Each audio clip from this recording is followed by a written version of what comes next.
بسم اللہ الرحمن الرحیم رب اشرح لی صدری ویسر لی امری واحلل عقدۃ من لسانی یفقہوا قولی صلی اللہ علیہ حبیبہ سیدنا محمد وآلہ وصحبہ وبارک وسلم۔ پارہ نمبر 7 سورۃ الانعام آیت نمبر 100۔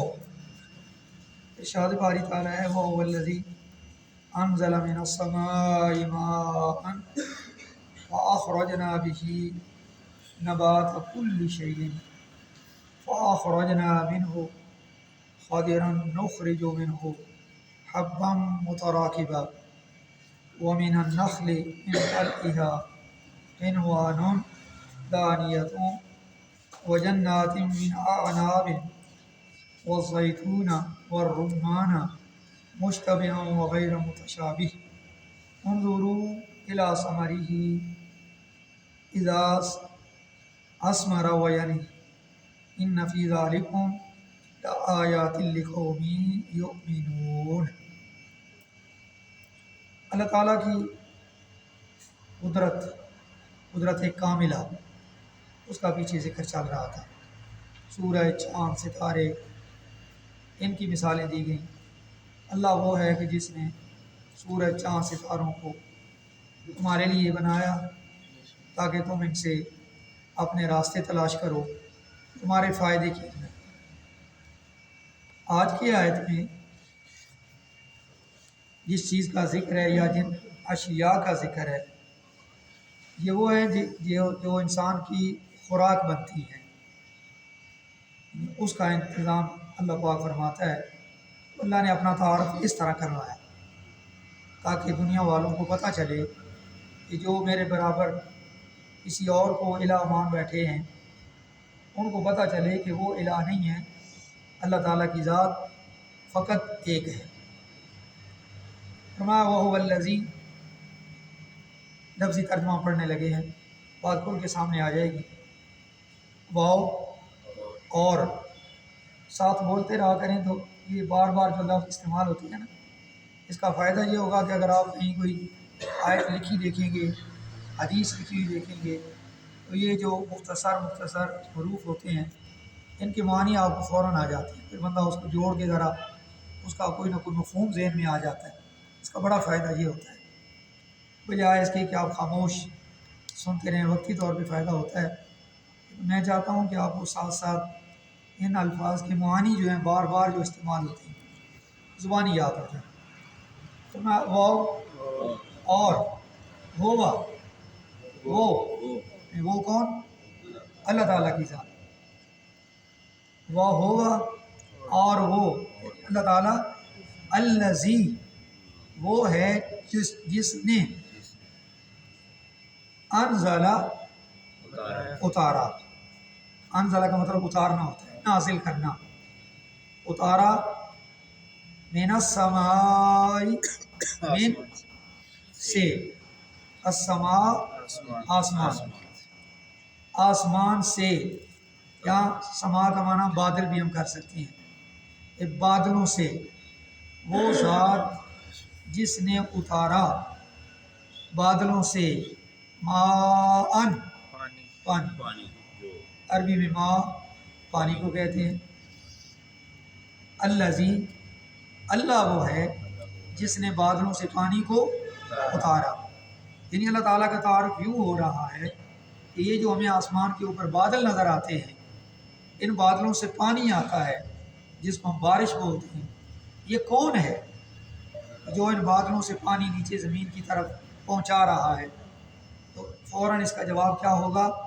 اللہ، ایک زبردست طاقت کا مالک کوئی ہے کہ جو ان بادلوں کے اوپر جس کی حکومت ہے، بادلوں کو جیسے حکم ہو رہا ہے، یہ بادل وہاں پہنچ رہے ہیں، چلتے ہیں، بادل ٹریول کرتے ہیں، سفر کرتے ہیں، اور بادل پانی اٹھا کے جا رہے ہیں، اور پھر جہاں حکم ہوتا ہے وہاں وہ یہ ٹھہر جاتے ہیں اور پانی برسانا شروع کر دیتے ہیں۔ جتنا پانی وہاں پہ اللہ کا حکم ہوتا ہے وہ نیچے گراتے ہیں، پھر آگے چل پڑتے ہیں۔ یہ جو ذات یہ کر رہی ہے وہ کون ہے؟ وہ اللہ ہی ہے۔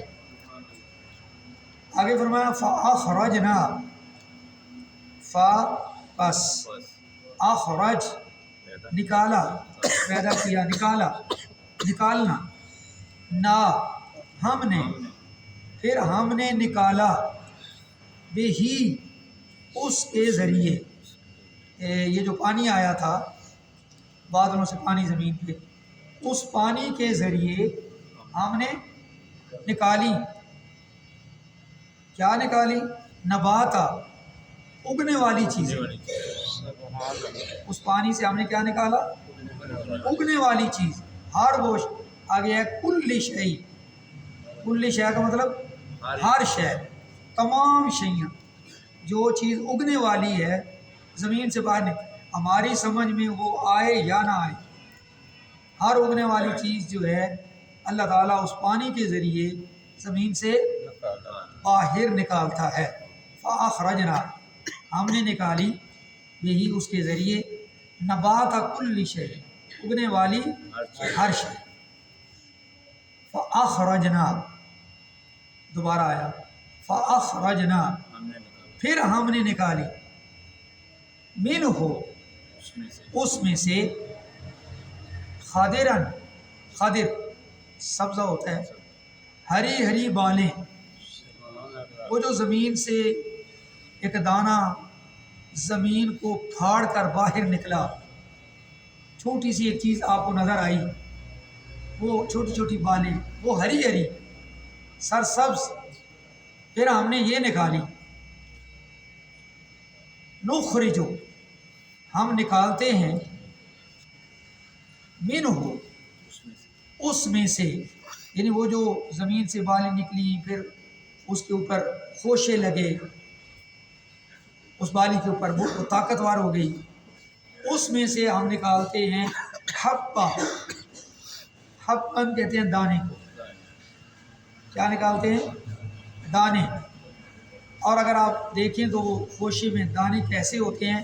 متراکباً، ایک ترکیب کے ساتھ، ایک دوسرے کے اوپر چڑھے ہوئی ہے، لیکن پوری سیدھی لائن۔ آپ کبھی اس خوشے کو غور سے دیکھیں تو اس میں، اس کے اندر جتنے بھی دانے ہیں، 100 ہے، 200 ہے، 300 ہے، 50 ہیں، ان کی باقاعدہ ایک ترکیب ہے، متراکب، وہ ایک دوسرے کے ساتھ جڑے ہوئے ہیں۔ یہ اس ایک دانہ زمین سے نکلا، پوپل باہر نکلی، اس میں اس کے اوپر خوشہ آیا، اس کے اندر یہ کتنے دانے ایک ترکیب کے ساتھ، یہ کیا تم نے لگائے؟ یہ کون ہے؟ تو اس کا جواب ہوگا اللہ، وہ جو ذات کر رہی ہے نا وہ اللہ ہے، اللہ کا تعارف، متراکبہ۔ پھر ہے وَمِنَ النَّخْلِ، واو، اور، من، سے، ہم نکالتے ہیں، نخرج اس کے ساتھ بھی لگ جائے گا، ہم نکالتے ہیں، النخل، نخل کہتے ہیں کھجور کو، کھجور سے ہم نکالتے ہیں، من طلعہا، اس کے گاپے، وہ جو جس کے اوپر پھل لگتا ہے بڑے بڑے، اس گابے میں سے نکالتے ہیں کنوان، گچھے، دانیتن، جو چھپے ہوئے ہوتے ہیں۔ کھجور کا پھل کبھی دیکھیں تو وہ جو بڑے بڑے گچھے، وہ اوپر اٹھے ہوئے نہیں ہوتے بلکہ وہ چھپے ہوئے ہوتے ہیں، اس کا ذکر ہے۔ من طلعہا کنوان دانیتن، اس کھجور کے گابے سے ہم چھپے ہوئے گچھے نکالتے ہیں، اور پھر اس پانی سے ہم کیا کرتے ہیں؟ یہ پانی کی برکت ہے، جو پانی اللہ نے بادلوں سے نیچے گرایا، اور اس وجنات، ہم اس پانی کے ذریعے باغات اگاتے ہیں۔ پھر اللہ نے کچھ پھلوں کا ذکر کیا، بڑے برکت والے یہ پھل ہیں جن کا ذکر قرآن کے اندر آ گیا۔ وہ جو باغات ہیں وہ کس کے ہو سکتے ہیں؟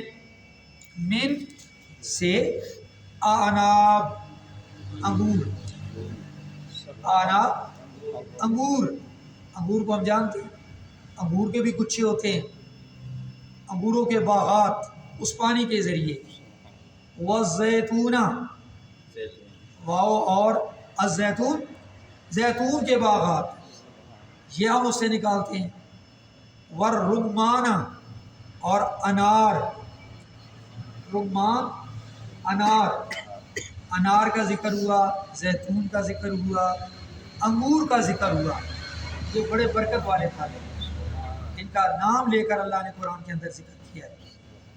فرمایا یہ جو انار ہوتے ہیں نا، یہ جو انار ہم نے بنائے، مشتبہ، یہ شکل و ذائقے میں ایک دوسرے سے ملتے بھی ہیں، وغیر متشابہ، اور ایک دوسرے سے الگ الگ بھی ہیں۔ یعنی انار کی اللہ نے قسمیں بیان کی ہیں، کتنے انار ایسے ہوں گے کہ جن کی شکل اور ذائقہ ایک جیسا ہوگا، اور کتنے ایسے کہ جن کی شکل اور ذائقہ جدا جدا ہوگا۔ ان سب کا ذکر کرنے کے بعد اب اللہ پاک نے ہمارے لیے کیا حکم دیا، یا سب کے لیے، سارے انسانوں کے لیے کیا حکم ہے؟ فرمایا میں نے کچھ چیزیں کی گنوائی ہیں کہ آسمان سے پانی میں نے اتارا، اور پھر اس کے ذریعے اگنے والی چیزیں، پھر اس کے گوشے۔ حضرت ابن عباس رضی اللہ تعالیٰ عنہ فرماتے ہیں کہ یہ جو زمین سے نکلنے والی اللہ پاک نے مثال دی ہے، ہری ہری جو چیزیں نکلتی ہیں جن کے خوشوں کا ذکر ہے، فرمایا اس سے مراد گندم، جو، مکئی اور چاول کے پودے ہیں۔ یعنی اگر آپ گندم دیکھیں، جو دیکھیں، مکئی دیکھیں اور چاول دیکھیں تو ان کے اوپر خوشے ہوتے ہیں، ان کے اندر وہ دانے جو ہیں وہ لپٹے ہوتے ہیں، اور پوری ترتیب کے ساتھ ایک ترکیب ہے۔ یہ جو حبہ متراکبہ کا نا، تو یہ ان اجناس کا ذکر ہوا۔ آگے پھر پھلوں کا ذکر آ گیا، جس میں انگور ہیں، بلکہ پہلے کھجور کا ذکر آیا، کیونکہ کھجور جو ہے اس کے ساتھ لگا ہوا پھل ایک بڑی ترتیب کے ساتھ لگا ہوتا ہے، اور پورے گچھے ہوتے ہیں اس کے۔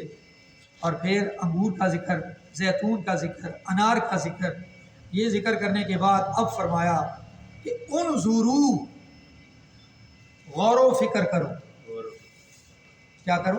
غور و فکر کرو۔ غور و فکر، دیکھو، انظروا، تم سارے دیکھو، کسی ایک کو نہیں کہا، ہر ایک کو کہا، انظروا، دیکھو، الی ثمرہ، اس کے، یہ جو درخت ہے اس کے پھل کی طرف، یعنی جو میں نے درخت اگائے اور ان درختوں کے اوپر میں نے پھل لگائے، ان درختوں کو اور ان پھلوں کو ذرا غور سے دیکھو۔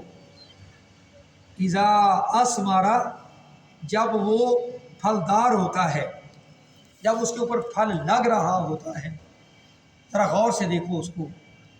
وَيَنْعِي، اور اس وقت بھی اس کو دیکھو جس وقت وہ کچا پھل پک رہا ہوتا ہے۔ وہ کچا پکا کون کرتا ہے؟ درخت کے اندر تبدیلی کون لا رہا ہے؟ وہ سبز تھا، وہ پیلا رنگ اس کا کون کر رہا ہے؟ یعنی پہلے کچا پھل ہوتا ہے، پھر وہ گندم کا دانہ کبھی نکال کے دیکھیں نا شروع میں تو بالکل کچا سا ہوگا، لیکن پھر وہی وہاں کھڑے کھڑے اس کا رنگ بھی بدل جاتا ہے، گندم کا سبزے سے پیلا ہو جاتا ہے، اور پھر وہ جو اندر گندم ہوتی ہے وہ دانہ بھی پک جاتا ہے۔ تو یہ کس نے پکا دیا؟ اسی طرح کچا پھل، آج تو کچے پھل اتار کے سٹوروں میں پکائے جاتے ہیں نا، اصل میں جو ذائقہ اللہ پاک نے رکھا ہے وہ اس پھل کے اندر ہے کہ جو خود بخود اللہ پاک کی طرف سے پکتا ہے، اس کے اندر ذائقے اور ذائقے والا، کیونکہ ذکر ہے جب وہ پھلدار ہو رہا ہو اس وقت دیکھا کرو، اور جب وہ پک رہا ہو اس وقت اس کو دیکھا کرو۔ جب تم اس کی طرف غور سے دیکھو گے، غور و فکر کرو گے، تو پھر تم اس نتیجے پہ پہنچو گے کہ اللہ کے بغیر کوئی ذات نہیں ہے جو یہ سارا کام کر رہی ہے۔ ان فی ذالکم، ان، بے شک، فی، میں، ذالکم، تمہارے لیے، بے شک تمہارے لیے ان میں، لا آیات، کھلی نشانیاں ہیں، لقوم، اس قوم کے لیے، یؤمنون، جو ایمان رکھتی ہے، جو ایمان رکھنے والی قوم ہے اس کے لیے تو پھر بڑی بڑی نشانیاں ہیں ان کے اندر۔ وہ میری قدرت کے نظارے کو دیکھے گا، اس کے پیچھے اسے میری ہی قدرت نظر آئے گی، اور وہ زبان سے برملا اس بات کا اقرار کرے گا کہ اس کے پیچھے میرے اللہ کی جو ذات ہے اس کی طاقت ہے، اللہ کے حکم سے یہ سب کچھ ہو رہا ہے۔ تو جو میرا اللہ یہاں پہ جس کا حکم چل رہا ہے، ان درختوں کے اوپر، ان یہ جو زمین سے نکلنے والی چیزیں، اگنے والی چیزیں ہیں، ان کے اوپر میرے اللہ کا حکم چل رہا ہے اور یہ اللہ کا حکم مان رہے ہیں، تو میں تو انسان ہوں، میرے اوپر اللہ کا حکم کیوں نہیں نافذ ہوگا؟ میں کیوں نہیں اللہ کا حکم مانوں گا؟ یہ بھی بتلانا مقصود ہے نا کہ دیکھو وہ چیزیں، وہ پھل، وہ درخت، وہ زمین سے نکلنے اگنے والی چیزیں، وہ اللہ کا کہنا مان رہی ہیں، اللہ کے حکم کے تابع ہیں۔ ہم انسان ہیں، ہمیں بھی اللہ کے حکم کے تابع ہونا ہے۔ اللہ پاک ہم سب کے اوپر رحم و کرم فرمائے، آمین۔